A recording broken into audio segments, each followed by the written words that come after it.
ஒரு 20 ஆண்டுகளுக்கு முன்பாக அந்த டிஸ்கவரி தொடங்கப்பட்ட நிலையில் அசதாதான் என்னை டிஸ்கவரிக்கு அழைச்சிட்டு போனார். ஒரு இளம் தொழில் முனைவோராக வெடியப்பன் அவர்களை அன்று நாங்கள் பார்த்தோம். ஒரு கவிஞராக, ஒரு திரைப்பட கலைஞராக, திரைப்பட தயாரிப்பாளராக இன்று வளர்ந்து நிற்கின்றார். அவருக்கு ரொம்ப இப்போ பிஸி.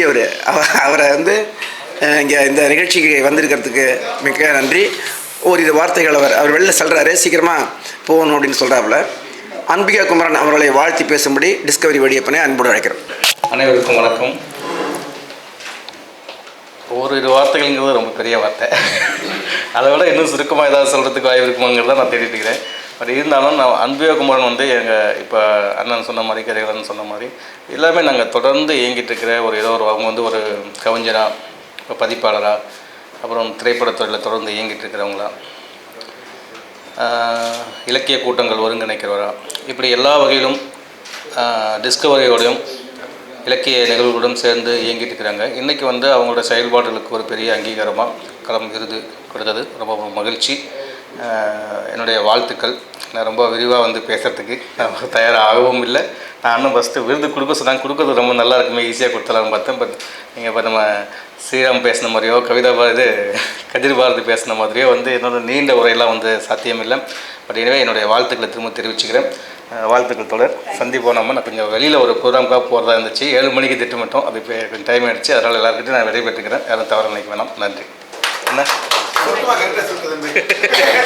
இங்கே விருது பெற்றிருக்கக்கூடிய கவிஞர்கள் அனைவர் குறித்தும் ஒரு விரிவான உரையாடலை நிகழ்த்திய நிலையில் டிஸ்கவரி வெடியப்பன் தன்னுடைய வேலையின் காரணமாக மிகச் சுருக்கமாக சென்று விட்டதால் அம்பிகா குமரனுடைய கவிதைகளை பற்றி ஓரிரு வார்த்தைகளாவது சொல்ல வேண்டிய கடமை எனக்கு இருக்கிறது.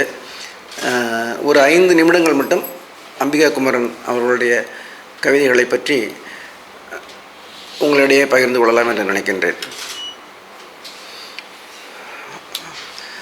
அம்பிகா குமரனை நான் என்னுடைய மனதளவில் அவரை என்னுடைய தங்கையாக நான் ஏற்றுக்கொண்டிருக்கிறேன். எனக்கு அவருக்கு விருது தரும்பொழுது ஒரு நம்ம குடும்பத்தில் ஒருத்தவங்களுக்கு நம்ம தர்றதா அப்படிங்கிற மாதிரி நான் முதல்ல யோசித்தாலும், சில சமயம் நமக்கு நம்முடைய முதுகை நாமே தட்டி கொடுத்து கொள்ள வேண்டிய நிலை இங்கே இருக்குது. அடுத்தவங்களை பாராட்டுறதுக்கும் அரவணைக்கிறதுக்கும் கொஞ்சம் தூக்கி காட்டுறதுக்கும் தயங்கக்கூடிய மனிதர்கள் வாழக்கூடிய இந்த நிலத்தில் நம்ம சொந்த பிள்ளைகளாக இருந்தாலும் கூட அவர்களை நாம் அங்கீகரிக்க வேண்டும், அவர்களை நாம் மதிக்க வேண்டும். நம்முடைய பிள்ளைகளை, நம்முடைய சகோதரர்களை, நம்முடைய சகோதரிகளை நாம் மதித்தால்தான் மற்றவர்கள் மதிப்பார்கள் என்கின்ற அடிப்படையில் தான் நான் அம்பிகா குமரனை இந்த விருதுக்கு நண்பர்களோடு பேசி அதை தேர்வு பண்ணேன். இயல்பாக ஒரு சிறப்பான பெண் கவிஞர், அதாவது ஒரு ஆண் கவிஞருக்கும் பெண் கவிஞர்களுக்கும் நிறைய இடைவெளி இருக்குது. இந்த மொழி லிங்க மைய மொழி அப்படின்னு சொல்லுவாங்க. ஒரு ஆண்களால் உருவாக்கப்பட்ட ஒரு மொழி, ஒரு பெண்ணினுடைய தன்னிலை என்பது கல்வியின் வழியாகவும் மற்ற பண்பாட்டு நிறுவனங்களினுடைய வழியாகவும், பெண்ணினுடைய உடல் என்பது, பெண்ணுடைய ஆசை என்பது, பெண் எதை எழுத வேண்டும், இப்படி எல்லாவற்றையும் இந்த பண்பாட்டு நிறுவனங்கள், அது கல்வியாக இருக்கட்டும், மற்ற நாடகங்களாக இருக்கட்டும், நாவல்களாக இருக்கட்டும், ஒரு பெண் என்பவள் இப்படித்தான் இருக்கணும் அப்படிங்கிற மாதிரி மறைமுகமாக திரும்பி நம்முடைய பாட புத்தகங்களில் தொடங்கி, வீடுகளில் தொடங்கி, தொலைக்காட்சி தொடர்களில் தொடங்கி, சினிமாவில் தொடங்கி, ஒரு பெண்ணினுடைய எழுத்தை அடிப்படையில் தீர்மானிக்கிறவையாக இந்த பண்பாட்டு நிறுவனங்கள் இருக்குது. அப்போ இந்த ஆண்களால் ஒழுங்கமைக்கப்பட்ட இந்த மொழியை கலைத்து தங்களுக்கு இசைவாக பெண்கள் பூடகமான ஒரு மொழியை உருவாக்க வேண்டிய ஒரு கட்டாயத்தில் பெண்கள் இருக்கிறாங்க. குறிப்பாக நம்ம பார்த்தோம்னா இப்போ கூட ஓரளவுக்கு பெண்கள் விமர்சனத்துக்கு வந்துட்டாங்க. விமர்சனம் எழுத இன்னுமே பெண்களால் ஒரு முழுமையான என்ன விமர்சனம் அப்படிங்கிறது தர்க்கத்தினுடைய அடிப்படையில் எழுதுறது. கவிதைகள் அப்படிங்கிறது அங்கே தர்க்கம் தேவை கிடையாது. கவிதைகளில் ஒரு பூடகமாக ஒரு விஷயத்தை எழுத முடியும் அப்படிங்கிறதால நிறைய பெண்கள் கவிதை எழுத வரக்கூடிய சூழல் இருக்குது.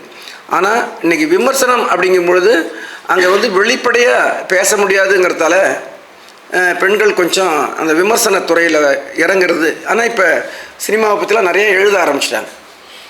அந்த கிரேட் இண்டியன் கிச்சன் அந்த படம்லாம் வரும்பொழுது அதை தங்களுக்கான ஒரு விடுதலையின் கலை வடிவமாக அந்த பெண்கள் வந்து கொண்டாடினாங்க. அப்படி பெண் எழுத்து அப்படிங்கிறத வந்து நம்ம ஏன் ஆதரிக்க வேண்டும் அப்படின்னா, நான் ஏற்கனவே சொன்னேன், இது வந்து ஒரு இலக்கிய செயல்பாடு அப்படிங்கிறது வந்து ஒரு சுய அழிப்புன்னு சொன்னேன். சுய அழிப்பு எதுக்காக நம்ம சுய அழிப்பு செய்கிறோம்னா, சுய அழிப்பின் வாயிலாக மற்றமைகளின் இருப்பை நாம் அங்கீகரிக்கணும்.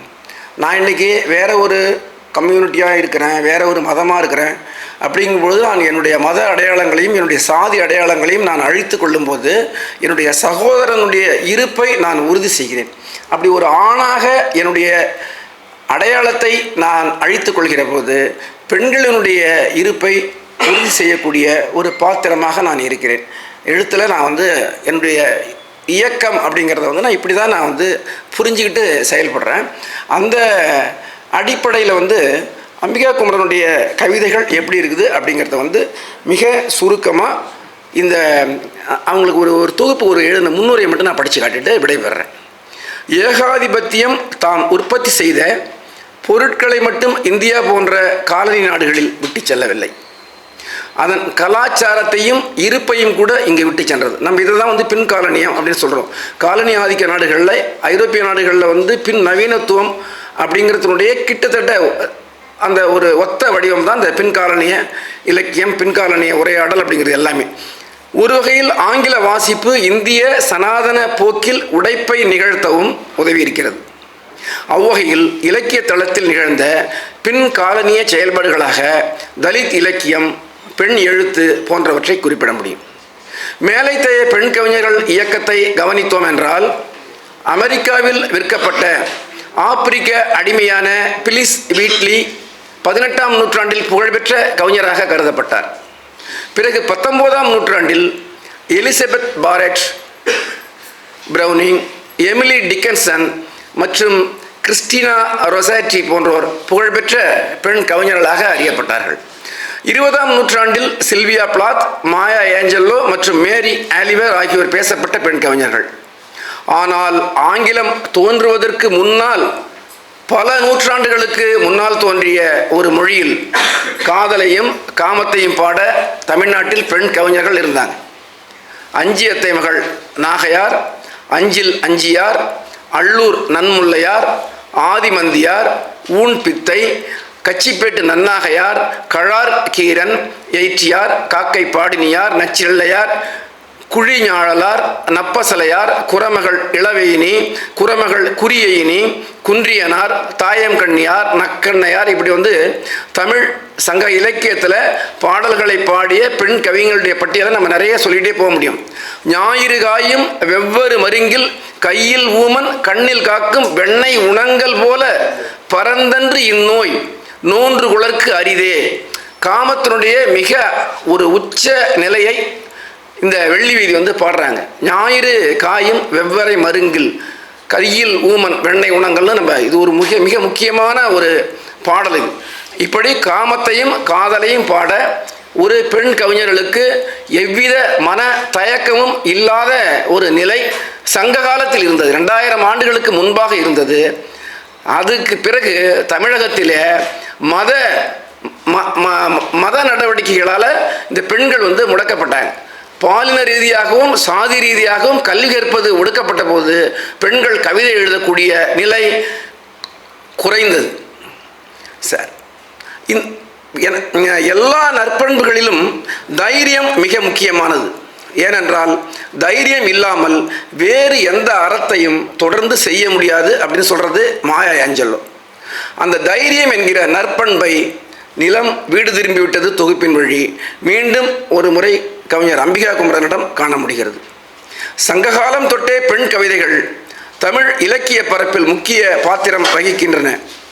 இடையில் மதம் உருவாக்கிய தடையால் சிறிது மௌனம் நிலவியது. அந்த மௌனத்தை ஆண்டாள் உடைத்தாள். ஆனாலும் ஆண்டாளின் பாடல்களிலும் கண்ணனுக்காக இயங்கக்கூடிய ஒரு மனநிலை தான் வெளிப்பட்டது. ஆங்கிலேயர்களுடைய வருகையால் உருவான பெண்ணிய வாசிப்பு, பாரதி, பெரியார் போன்றோர் உருவாக்கிய பெண்ணிய வெளிச்சம், இவற்றின் வழி பெண் எழுத்து தமிழில் வெகு தூரத்திற்கு முன்னேறி வந்திருக்கிறது. இலக்கிய தளத்தில் வெகுவாக விவாதிக்கப்பட்ட உளவியல் சிந்தனையாளரான சிக்மண்ட் ஃப்ராய்டிடமிருந்து பெண் படைப்பாளிகளின் கவனத்தை பெண்ணிய நோக்கில் உளவியலை வாசித்த ஹெலின் சிக்ஸஸ் ஈர்த்தார். பெண்கள் தங்கள் உடல்கள் மூலம் எழுத வேண்டும். பிரிவினைகள், வகுப்புகள் மற்றும் சொல்லாட்சிகள், கட்டுப்பாடுகள் மற்றும் குறியீடுகளை சிதைக்கும் அசைக்க முடியாத மொழியை அவர்கள் கண்டுபிடிக்க வேண்டும் என்றார் Cixous. Cixous, Christina, Monique Wittig, Kathy Acker இத்தகைய சிந்தனை பள்ளியில் தோன்றிய டோரில் மோய் எழுதிய டெக்சுவல் பாலிடிக்ஸ் நூல் பெண் எழுத்து உருவாவதற்கான தூண்டுதலை வழங்கியிருந்தது. நம்மிடம் புழக்கத்தில் இருக்கக்கூடிய மொழி ஆண் ஒழுங்கினால் வடிவமைக்கப்பட்டது என்பதை பெண் கவிதைகள் உணர தலைப்பட்டனர். தமக்கு வழங்கப்பட்ட தன்னிலையை, ஆண் மதிப்பீடுகளால் வடிவமைக்கப்பட்ட உடலை கடந்து செல்லும் மொழியை அவர்கள் உருவாக்கினார்கள். ஆண் முதன்மையை சிதைக்கும் கவிதைகளை எழுதி தொடங்கினார்கள். மாலதி மைத்ரி, குட்டி ரேவதி, சுகிர்தராணி, சக்தி ஜோதி, வெண்ணிலா, சல்மா இப்படிப்பட்ட கவிஞர்களுடைய கவிதைகள் அனைத்தும் தமிழ் புலத்தில் மிக முக்கியமாக கவனிக்கப்பட்டன. இவர்களை தொடர்ந்து தமிழில் ஆண் முதன்மையை சிதைக்கும் கவிதைகளை எழுதுபவர்களாக அம்பிகா குமரன், பாலைவன அலாந்தர் போன்றோரை நாம் அடையாளம் காண முடியும். காயம்பட்டமான் மிக உயரத்தில் பாய்கிறது. இப்போ கதிர்பாத்தி கூட சொன்னார். எமிலி டிக்கன்ஸ் சொன்னது, அம்பிகாவின் பொன்மொழி உயர பாய்கிறது. இவரது கவிதை முழுவதும் காமம் ஓர் அரசியலாக விரைவி கிடைக்கிறது. சாத்தானின் நாக்கு நீண்டு, இது அம்பிகாவுடைய கவிதை வரி, சாத்தானின் நாக்கு நீண்டு காண்டம் பாக்கெட்டை மென்று துப்புகிறது என்று எழுதுகிறார் அம்பிகா. ஒரு இலக்கிய படைப்பு, கொஞ்சம் கவனிக்கணும் இதை, ஒரு இலக்கிய படைப்பு அதன் சகாப்தத்தில் ஒரு போர் இயந்திரமாக இயங்குவது மிகவும் சாத்தியம். ஒரு இலக்கிய படைப்பு இலக்கிய படைப்பாக இருக்கக்கூடிய அதே சமயத்தில் அது ஒரு போர் இயந்திரமாகவும் செயல்படுகிறது அப்படின்னு இந்த ஒரு பெண்ணியலாளர் மோனிக் விட்டிக் அப்படிங்கிற ஒரு ஃபெமினிஸ்ட் சொல்கிறார். ஆண் மனசின் அர்த்தங்களிலிருந்து தப்பிக்கும் சொற்களை அம்பிகாவின் கவிதைகள் வைத்திருக்கின்றன. அர்த்தத்தில் இருந்து விடுபடுங்கள். உங்கள் மனம் உங்களை சாப்பிட்டு கொண்டிருக்கும் ஒரு கனவு. இப்போது உங்கள் மனதை சாப்பிடுங்கள் என்பாரே பெண் எழுத்தை உருவாக்குவதில் அக்கறை கொண்டிருந்த கேத்தி அக்தர். அப்படி ஒரு திகைப்பையும் அம்பிகா குமரனுடைய கவிதைகள் நாம் அனுபவிக்க முடிகின்றது. இன்னொரு கவிதையில் உடைதல் என்பது கலை அப்படின்னு சொல்கிறாங்க அம்பிகா. ஏன்னா இந்த சமூகத்தில் பெண்களாக வாழ்வது என்பது வேற்றுமையில் வாழ்வதாக இருக்குது. மைய சமூகம் உருவாக்கிய பழக்கமான ஆணாதிக்க அர்த்தங்களின் நெடுங்கண்ணியிலிருந்து தன் கவிதை மொழியை உடைத்து வெளிவரும் முனைப்பு அம்பிகா குமரனிடம் தென்படுகிறது. இன்னொரு கவிதை, இப்போது என் ஆற்றில் ஈரப்பதம் தென்படுகிறது அப்படின்னு சொல்கிறாங்க அம்பிகா. என் நான் இப்படி அம்பிகா சொல்லும்போதெல்லாம் மைய சமூகம் கட்டமைத்த என் நான் அது கிடையாது, அந்த சப்ஜெக்ட் கிடையாது. இந்த தன்னிலை வேறு பெண்ணிய கருத்தியல் மற்றும் வரலாற்றின் துணையோடு உடைத்து கொண்டு வெளிவரக்கூடிய என் நான், இந்த சப்ஜெக்ட் இது, இந்த தன்னிலை அது. அப்பத்தான் மழையிடம் போய்விட்டால் மேகம் மஞ்சள் பூசிக்கொண்டது எனும் அம்பிகையின் தர்க்கம் பெண்மொழியால் உருவானது. இதையெல்லாம் ஆண் மனசோடு ஒருவரால் புரிந்து கொள்ள முடியுமா என்றால் தெரியவில்லை. சில நேரங்களில் நீங்கள் லிப் கிளாஸ் போட்டுக்கொண்டு ஒரு மனநோயாளியாக நடிக்க வேண்டும் அப்படின்னு மிண்டிங் கலிங் அப்படிங்கிற ஒரு பெண்ணிய ரைட்டர் சொல்கிறாங்க. இதற்கும் ஏன்னா இன்னைக்கு இருக்கிற அதிகார அமைப்பின் தர்க்க ஒழுங்குகளால் புரிந்து கொள்ளாத வேற ஒரு மொழியில் நாம் இந்த கலக செயல்பாடுகளை நடத்தணும் அப்படின்னு சொல்கிறார். நீங்கள் அதிகாரம் உங்களை அழ வைக்கணும் அப்படின்னு அதிகாரம் நினச்சிதுன்னா அந்த சமயத்தில் நீங்கள் சிரிக்கணும், பைத்தியக்காரத்தனமாக சிரிக்கணும். அப்போ தான் அதுக்கு குழப்பம் ஏற்படும். ஏன்னா நம்ம இவ்வளோ துன்பத்தை கொடுத்துருக்கோம், இவ்வளோ கஷ்டத்தை கொடுத்துருக்கோம், இந்த ஜனங்கள்லாம் அழுவாங்கன்னு நம்ம நினச்சிட்டு இருந்தோம். ஆனால் நடு வீதியில் சிரிக்கிறாங்களே அப்படின்னு நினைக்கும். இதுதான் அவங்க சொல்கிறாங்க, நீங்கள் ஒரு லிப் கிளாஸ் போட்டுட்டு ஒரு மனநோயாளி மாதிரி நடிங்க அப்படின்னு சொல்கிறாங்க. இந்த தர்க்கத்துக்குள்ளே நான் வரமாட்டேன், அதிகாரம் உருவாக்கிய தர்க்கத்துக்குள்ளே நான் வரமாட்டேன் அப்படிங்கிறது தான் இந்த ஆண் மொழி வழியாக உருவாக்கி வைத்திருக்கக்கூடிய அந்த அதிகார ஒழுங்குக்கு நான் வரமாட்டேன் அப்படிங்கிறது தான் இந்த பாலைவன அலாந்தர், அம்பிகா குமரன் போன்றவங்க தொடர்ந்து எழுதுறதுடைய நுண் அரசியல் அப்படிங்கிறது தான். அம்பிகா குமரனுடைய செயல்பாடுகள் மிக தமிழ் புலத்தில் கவனிக்க வேண்டியவை. அவங்க மட்டும் கவிதை எழுதினா போதாது, அவங்க எல்லா கவிஞர்களையும் ஊக்குவிக்க வேண்டும் என்கின்ற மனநிலையோடு கவிதை புத்தகம் போடுவதால் லாபம் வருகிறதா, நஷ்டம் வருகிறதா, விற்குமா, விற்காதா, இத்தகைய மனத்தடைகள் எதுவுமற்று தொடர்ச்சியாக தமிழகத்தினுடைய 4 திசைகளிலும் இருக்கக்கூடிய இளம் கவிஞர்களுடைய கவிதை தொகுப்புகளை வெளியிட்டு அவர்களை உற்சாகப்படுத்தக்கூடிய மிக அற்புதமான ஒரு பணியை நம்முடைய சகோதரி செய்து வருகின்றார். அதே போல் பார்த்திங்கன்னா, யாயும் ஞாயும் யாராகியரோ அப்படின்னு ஒரு அகப்பாடல் தொகுப்பை வந்து அவங்க கொண்டு வந்திருக்கிறாங்க. அந்த அகப்பாடல் தொகுப்பை வந்து ஒரு சின்ன பதிப்பகம், வளர்ந்து வர்ற பதிப்பகம், அவ்வளோ ஒரு பொருள் செலவு செஞ்சு அவங்க வந்து போட்டிருக்கிறாங்க. நீங்கள் தமிழில் வந்து ஒரு 1800 ஆண்டுகளுக்கு முன்னாடி இது போன்ற தொகை நூல்கள் வந்திருக்குது. காதலை மட்டும் மையப்படுத்தி தமிழில் இப்போ சமீபத்தில் கூட கவிதை தொகை நூல்கள்லாம் வந்திருக்குது. ஆனால் அகப்பாடல்கள் தொகை நூல் அப்படிங்கிறது ஐங்குறுநூறுக்கு பிறகு, கலித்தொகைக்கு பிறகு, அகநானூருக்கு பிறகு, நற்றிணைக்கு பிறகு, குறுந்தொகைக்கு பிறகு, இப்படி 5 தொகை நூல்கள், அகப்பாடல் தொகை நூல்கள் வந்திருக்குது.